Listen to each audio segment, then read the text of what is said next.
ሰላም የዳሎል አካዳሚ ተማሪዎች ዛሬ የምናወራው እንግዲህ ዩቲዩብ ላይ እየሰራነው ገንዘብ እንዴት ነው የምናወጣው እናም እንዴት ነው ፎርሙን የምንሞላው የሚለውን ነው ማለት ነው ማሳያችሁ።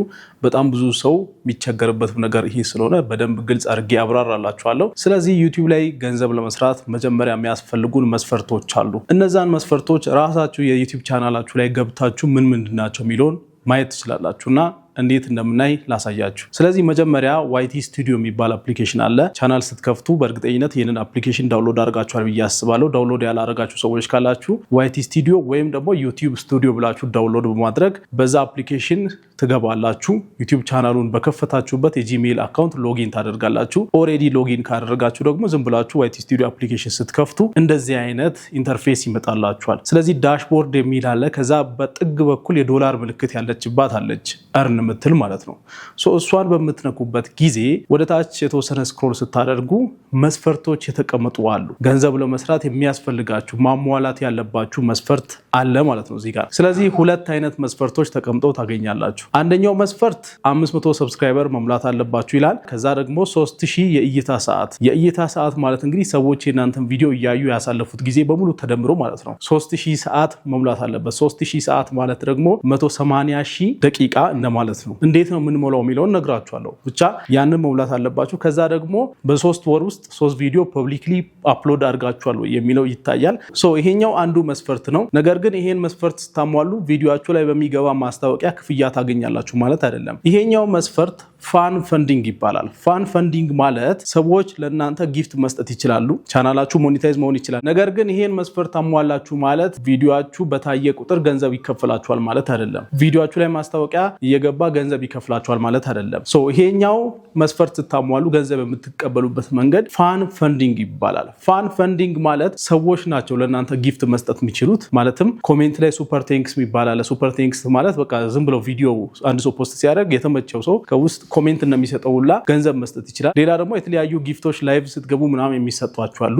ያንን የሚሰጣችሁ ሰው ካለ በዚህኛው መስፈርት ገንዘብ መስራት ትችላላችሁ ማለት ነው። ነገር ግን ኢትዮጵያ ውስጥ ያለን ሰዎች በሚታይልን ቪው መጠን በታየልን ልክ ገንዘብ የሚከፈለን ሌላኛውን መስፈርት ስናሟላ ነው ማለት ነው። ይሄኛው መስፈርት ከታች ስክሮል ስታደርጉ የተቀመጣለ እሱ ምንድነው የሚለው 1000 ሰብስክራይበር እና 4000 የእይታ ሰዓት ይላል። 4000 የእይታ ሰዓት ባለፉት 12 ወራት ውስጥ ወይም ደግሞ ባለፈው 1 ዓመት ውስጥ መሙላት አለባችሁ። ብዙ ሰዎች እዚህ ጋር የሚሳሳቱት ነገር ቻናል ከከፈቱ ጀምሮ 1 ዓመት ውስጥ መሙላት ያለባቸው ይመስላቸዋል። እሱ ሳይሆን አሁን ካለንበት ቀን ወደ ኋላ ሲቆጠር በ12 ወራት ውስጥ 4000 የእይታ ሰዓት ሞልታችኋል የሚለው ነው የሚታየው። ቻናል የከፈታችሁት የዛሬ 10 ዓመት ሊሆን ይችላል፣ ችግር የለውም። ግን አሁን መስራት ጀምራችሁ በ12 ወር ውስጥ ከዛሬ ወደ ኋላ በሚቆጠር ባለፉት 12 ወራት ውስጥ ነው የሚለውና ነገ ሲሆን ከነገ ወዲያ ሲሆን 12 ወራት ያለፋቸው የእይታ ሰዓቶች ይቀነሳሉ እንጂ ቻናላችሁ ኤክስፓየርድ ሆነ የሚባል ነገር የለም። ብዙ ሰው ቻናሌ ኤክስፓየርድ ሆነ እያለ የተለያዩ ነገሮችን ይላል። ቻናል ኤክስፓየር አያደርግም። ዋናው ነገር ምንድነው እናንተ የሚቀነስባችሁ ከሆነ 4000 የእይታ ሰዓት ሳይሞላ ቻናላችሁ 1 ዓመት አልፎ ከሆነ ምንድነው ማድረግ ያለባችሁ? ከሚቀነስባችሁ በላይ እንዲታይላችሁ ማድረግ ማለት ነው። ለምሳሌ 2 የእይታ ሰዓት የሚቀነስባችሁ ከሆነ 1 ዓመት አልፎት እናንተ ደግሞ 10 የእይታ ሰዓት እያደረጋችሁ 8 የእይታ ሰዓት እንዲጨምርላችሁ ማድረግ ነው። ነገር ግን በትክክል የምትሰሩ ከሆነ ሲጀመር 1 ዓመት ሙሉ አይፈጅም። ምን ማድረግ እንዳለባችሁ ነግራችኋለሁ በዚህ ቪዲዮ። 1000 ሰብስክራይበር እና 4000 የእይታ ሰዓት ሞላችሁ እንበል። ከዛ በኋላ ምን ይሆናል? እዚህኛው ፔጅ ላይ እርን የሚለው ፔጅ ላይ እንዳላችሁ አፕላይ ነው የምትል ነገር ትመጣለች። አፕላይ ነው ማለት ቻናል ገንዘብ ለመስራት የሚያስፈልገውን መስፈርት አሟልተዋል፣ ስለዚህ አመልክት ማመልከቻ አስገባ የሚል ነገር ይመጣል ማለት ነው። አፕላይ ነው የሚለውን ስትነኩ 3 ስቴፖች ይመጣሉ። ስቴፕ 1 የዩቲዩብን ህግ አክሰፕት አድርግ፣ ተርምና ፖሊሲውን የዩቲዩብን ፖሊሲ አክሰፕት አድርግ ይላል። ልክ ሊሆነ ሌላ ዌብሳይት ስትጠቀሙ አንዳንዴ አክሰፕት ምትል ራይት ምልክት ያለችባት አለች አይደለ? ልክ እንደዛ ራይት ምልክቷን ነክታችሁ አክሰፕት ስትሉ ስቴፕ 2 ይመጣል። ስቴፕ 2 በጣም ብዙ ሰው የሚቸገርበት ስቴፕ ነው። ይሄ ጎግል አድሰንስ ሊንክ አድርግ ይላችኋል ማለት ነው። ጎግል አድሰንስ ማለት ምን ማለት ነው?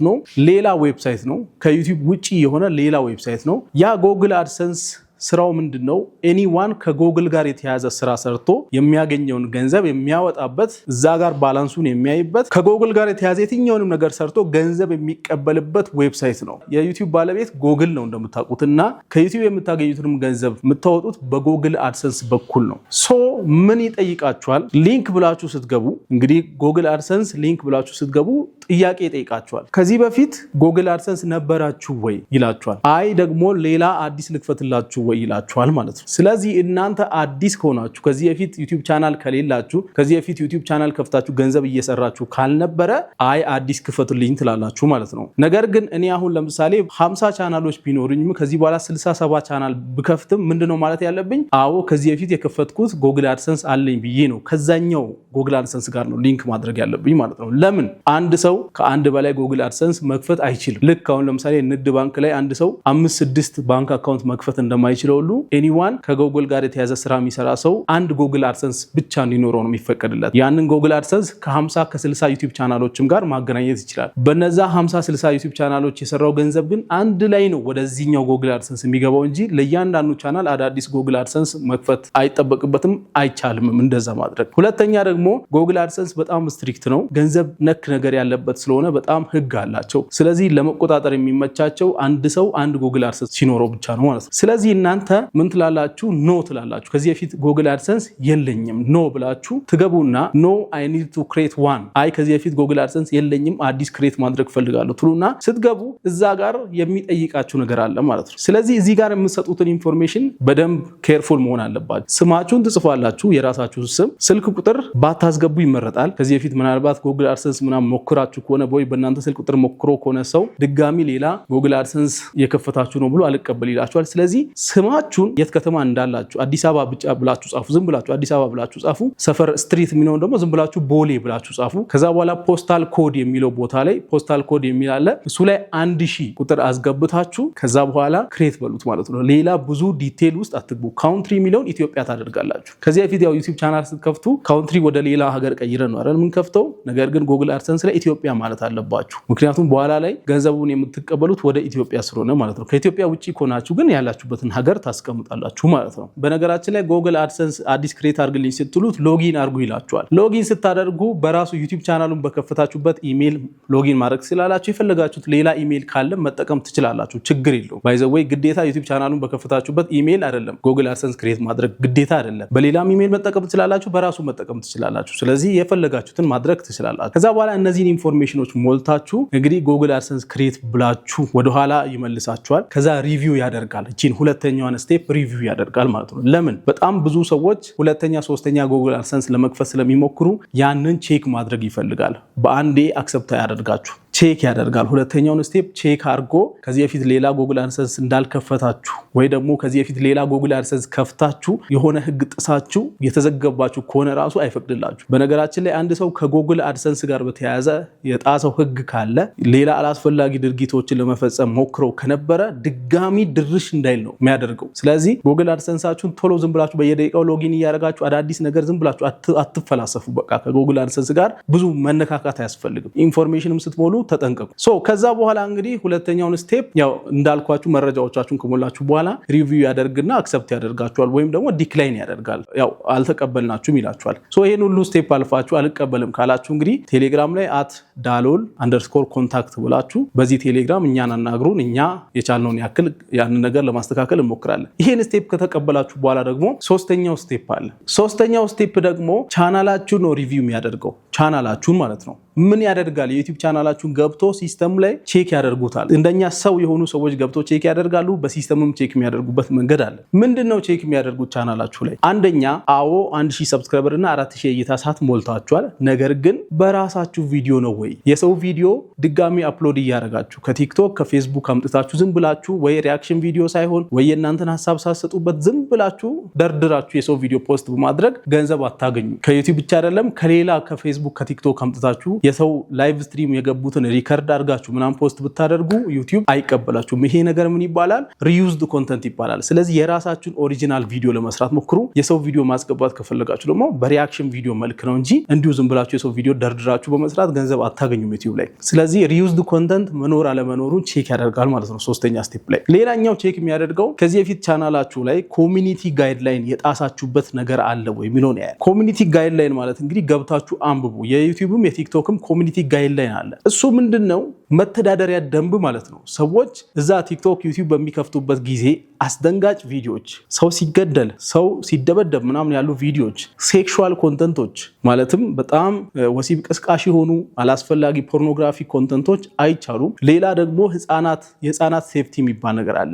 ህፃናትን ለአደጋ የሚያጋልጥ አይነት ነገር እየሰራችሁ ከነበር አይቻልም። ሌላ ደግሞ ከኮምፒውተር ጋር የተያያዙ ነገሮች ህገወጥ ዌብሳይቶችን እያስተማራችሁ ከሆነ እንዴት ነው ሀክ የሚደረገው የሚለውን የሰው ዩቲዩብ ቻናል፣ የሰው ኢሜል፣ የሰው እንደዚህ ፕራይቬት ኢንፎርሜሽኖች እንዴት ነው ሀክ የሚደረጉት የሚባሉ የኮምፒውተር ወንጀሎች አሉ አይደለ? እንደዚህ አይነት ኮንተንቶች የምሰሩ ከሆነ ጥንቃቄ ማስጠንቀቂያ ይሰጣችኋል። ያ ቻናላችሁ ላይ ካለ ያ እስኪጠፋ ድረስ ጊዜ ጠብቆ ነው እንጂ አይቻልም ማለት ነው። ስለዚህ ይሄን ነገር ካለፋችሁ በኋላ ሶስተኛው ስቴፕ ካለፋችሁ በኋላ ቻናላችሁ ገንዘብ እንዲሰራ ይፈቀድላችኋል ማለት ነው። ስለዚህ እቺ ዶላር ምልክት ያለችባት ላይ ስትገቡ ኮንግራቹሌሽንስ ምናምን የሚል ኢሜል ይላክላችኋል።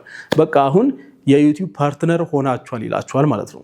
ቻናላችሁን ሞኔታይዝ ያደርጋችሁት ቅድም ባየነው መሰረት 500 ሰብስክራይበር እና 3000 የእይታ ሰዓት በሚለው መስፈርት ከሆነ ዎች ፔጅ አድስ ምትል ነገር አትመጣ። ዎች ፔጅ አድስ ማለት ቪዲዮአችን በታየ ቁጥር ቪዲዮአችን ላይ ማስታወቂያ ሲገባ ገንዘብ የሚከፈለን በቪው የሚከፈለን ማለት ነው። እሷ እስክትመጣ ድረስ ከታች 4000 የእይታ ሰዓት የሚለው 1000 ሰብስክራይበር የሚለው ግማሽ ላይ ቆሞ እስኪሞላ ድረስ ይጠብቃል ያቺ ዎች ፔጅ አድስ እስክትመጣ ማለት ነው። ነገር ግን ኦሬዲ ቻናላችንን ሞኔታይዝ ያደረግነው 4000 የእይታ ሰዓት ሞልቶ 1000 ሰብስክራይበር ሞልቶ ከሆነ ግን ዎች ፔጅ አድስ የምትለው ትመጣለች ማለት ነው። ስለዚህ እሷን ኦን እናደርጋለን። እዚሁ የዶላር ምልክት ያለበት ፔጅ ላይ ነው ኦን የምናደርገው። ከዛ በኋላ ቻናላችሁ ላይ ያለውን ቪዲዮ በሙሉ ሞኔታይዝ ላድርግላችሁ ወይ ብሎ ይጠይቃችኋል። ሞኔታይዝ ኦል የሚል ይመጣላችኋል። ከዛ ሞኔታይዝ ኦል ስትሉ ቻናላችሁ ላይ ያሉ ቪዲዮዎች በሙሉ ሞኔታይዝድ ይሆናሉ ማለት ነው። ስለዚህ ከዚህ በኋላ ከዚህ ቀን ጀምሮ ቪዲዮአችሁ ሲታይ አዲስ ቪዲዮ አፕሎድ አድርጋችሁ ይሁን ከዚህ በፊት አፕሎድ ያደረጋችሁት ቪዲዮ ከዛሬ ቀን ጀምሮ ቻናላችሁ ሞኔታይዝ ከተደረገ ቀን ጀምሮ ገንዘብ መቁጠር ይጀምራል ማለት ነው። እዚሁ ፔጅ ላይ የዶላር ምልክቱ ስትነኩ ምን ያክል ብር እንደሰራችሁ ይነግራችኋል። ወይም ደግሞ አናሊቲክስ የሚል አለ ከጎን። አናሊቲክስ የሚለው ላይ ገብታችሁ ሬቪኒው የሚለው ላይ ስትገቡ ምን ያክል ብር እንደሰራችሁ ይነግራችኋል ማለት ነው። ከዚህ በኋላ ያለው ስቴፕ ምንድነው? የተወሰነ ብር ሰርታችሁ ዩቲዩብ ምንድነው የሚያደርገው? ዋይቲ ስቱዲዮ እዛው አፕሊኬሽኑ ላይ የምታዩት ገንዘብ ጉግል አድሰንስ ላይ ወዲያውኑ አይላክ። ምንድነው የሚሆነው? በየወሩ የሰራችሁት ገንዘብ ወደ ጉግል አድሰንስ ቅድም ወደ አገናኛችሁት የጉግል አድሰንስ ዝም ብሎ ይገባል ማለት ነው ብሩ።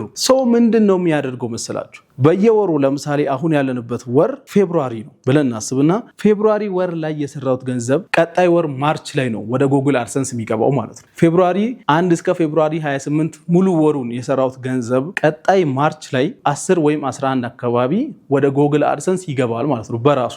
ጉግል አድሰንስ ላይ ስትገቡ ጉግል አድሰንስ ላይ እንዴት ነው የምትገቡት? ዝም ብላችሁ ጉግል ላይ ገብታችሁ ጉግል አድሰንስ ብላችሁ ቅድም የከፈታችሁት ኢሜል ላይ ሎጊን ታደርጋላችሁ ጉግል አድሰንሳችሁን ማለት ነው።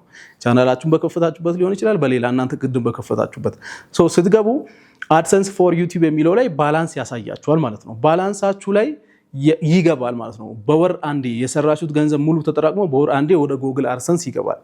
የመጀመሪያ ብር ሲገባ አንድ ማድረግ ያለባችሁ ነገር አለ። ምንድነው የምታደርጉት? እዛ ጋር የጉግል አድሰንስ ላይ ሶስቷን ሰረዝ ስትነኩ ከታች ፔመንት ሚል አለ። ፔመንት ሚለው አጠገብ ደግሞ ቬሪፊኬሽን ሚል አለ። ቬሪፊኬሽን ላይ ትገቡና ቬሪፋይ አይደንቲቲ ሚላል አይደንቲቲ ቬሪፊኬሽን ሚላል እሱ ላይ ስትገቡ ፓስፖርት ሊኖራችሁ ይገባል ማለት ነው። ናሽናል አይዲ አንዳንዴ ይሰራል አንዳንዴ አይሰራም። ስለዚህ ፓስፖርት የሌላችሁ ሰዎች ዩቲዩብ ላይ መስራት ፈልጉ ከሆነ ካሁኑ ፓስፖርት ኦርደር ብታደርጉ ይመረጣል።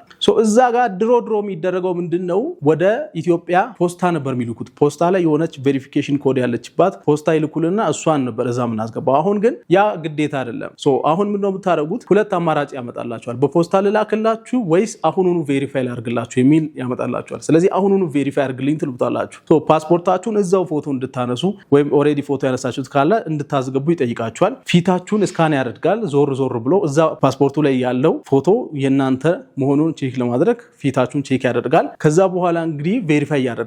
አለቀ ማለት ነው። ፖስታ አይጠበቅባችሁ ማስላክ፣ በአንድ ደቂቃ ውስጥ ቬሪፋይ ያደርጋችሁ ማለት ነው። ፖስታ የሚለውን ኦፕሽን የምትመርጡት ደግሞ ፓስፖርት ከሌላችሁ ምናልባት ገብታችሁ ፔመንት ኢንፎ የሚለው ላይ ፖስታል ኮድ የሚለውን 1000 ሞልታችኋል። 1000 ማለት እንግዲህ ኢትዮጵያ ውስጥ ዋናው ፖስታ ቤት አለ አዲስ አበባ ማለት ነው። ወደ ለገሃር አካባቢ ስትሄዱ ያለው የዛ ፖስታ አድራሻ ነው 1000 ማለት ፖስታል ኮድ ማለት ነው። ሶ እዛ ሄዳችሁ ከፈለጋችሁ ፖስታ ሳጥን ቁጥር መክፈት ትችላላችሁ፣ አለ መክፈትም ትችላላችሁ። ፖስታ ሳጥን ቁጥር የሚለውን አታስገቡ፣ አያስፈልግም፣ ግዴታ አይደለም። እዚህ ጋር እንደምታዩት ፔመንት ኢንፎ የሚለው ላይ ገብታችሁ ስማችሁን ትጽፋላችሁ፣ ስልክ ቁጥራችሁን ትጽፋላችሁ፣ አዲስ አበባ ብላችሁ ትጽፋላችሁ፣ 1000 ፖስታል ኮድ የሚለው ላይ ታስገባላችሁ። ከዛ በኋላ ፖስታ ይላክላችኋል። ሲላክ ቀጥታ ወደ አዲስ አበባ ዋናው ፖስታ ቤት ይሄድላችኋል ማለት ነው። እኔ ሪከመንድ ማድረገው ወደ ዋናው ፖስታ ቤት እንድታስልኩ ነው። ሌላ ቦታ ሌላ ሀገር ከምታስልኩ እዚህ ጋር ብታስልኩ በአንድ ወር ጊዜ ውስጥ ይደርሳችኋል።